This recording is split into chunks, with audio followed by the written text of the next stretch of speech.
La prochaine étape de notre road trip nous fait passer par le col du Galibier. Et que dire de ce col? Ce fut un énorme coup de cœur pour nous. Bon, je pense que les nuages et la brume tout autour y ont joué pour beaucoup, mais c'est le genre d'ambiance qu'on adore.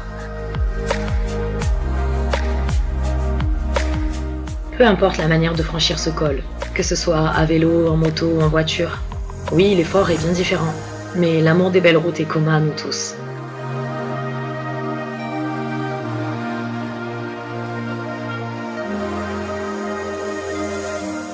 Une fois arrivé en haut, il y a un vent d'enfer et il fait vraiment très froid. Tout le monde immortalise son arrivée au col. Nous décidons de monter un peu plus haut au niveau du panorama pour profiter pleinement de la vue. Et waouh, c'est absolument saisissant des deux côtés du col.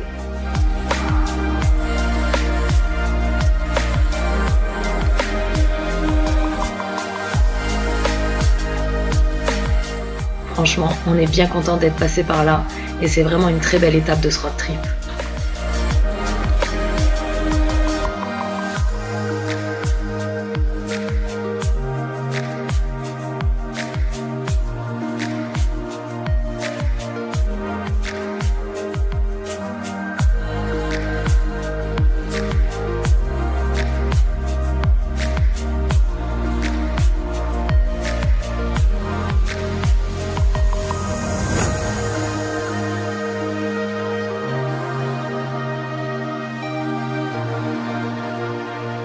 On a passé une bonne partie de la journée sur la route, alors ce soir on est très content de pouvoir profiter du coucher de soleil sur ce magnifique spot de bivouac face au hameau de l'Écho.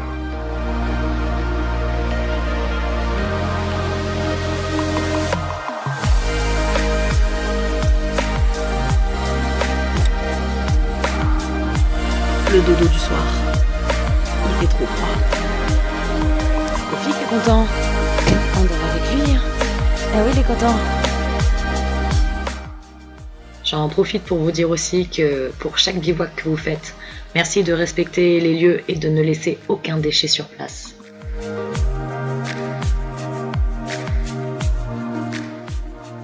Même si c'est pas ce qu'il y a plus confortable, heureusement qu'on a dormi dans le 4x4 cette nuit, parce qu'on est entouré de glaciers et qu'il a fait vraiment très froid cette nuit. Et la tente de toit n'a pas encore le chauffage à l'intérieur.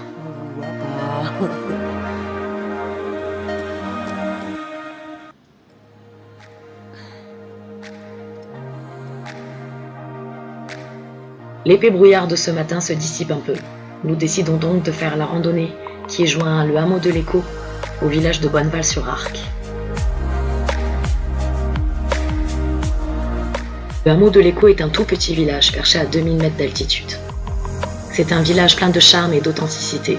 D'ailleurs, on comprend pourquoi Belle et Sébastien a été tournés là-bas. C'est un cadre vraiment idyllique et parfait pour représenter tout ce qui est la beauté de la montagne.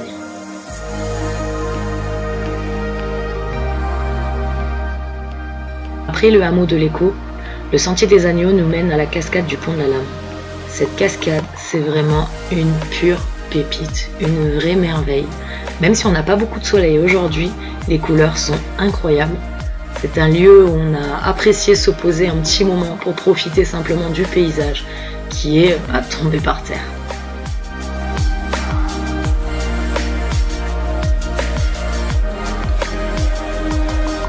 Après la cascade, le sentier continue tout le long de la rivière pour ensuite rejoindre le village de Bonneval-sur-Arc. Ce village est vraiment magnifique. D'ailleurs, il est classé parmi les plus beaux villages de France. Et je confirme, c'est vraiment un magnifique village. Mais par contre, niveau ambiance, c'était vraiment très calme ce jour-ci.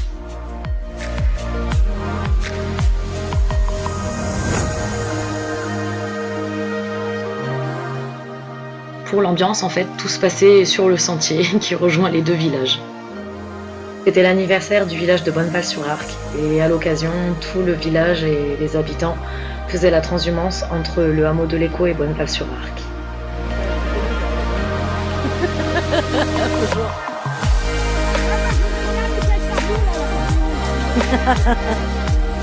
Bonjour. On finit notre rando de justesse sous les premières gouttes de pluie et ensuite un épais brouillard vient recouvrir complètement le paysage autour de nous. On passe donc le reste de l'après-midi à se reposer Et puis on fait jouer Kofi, on fait comme on peut, quand il fait pas très beau, on n'a pas grand chose à faire.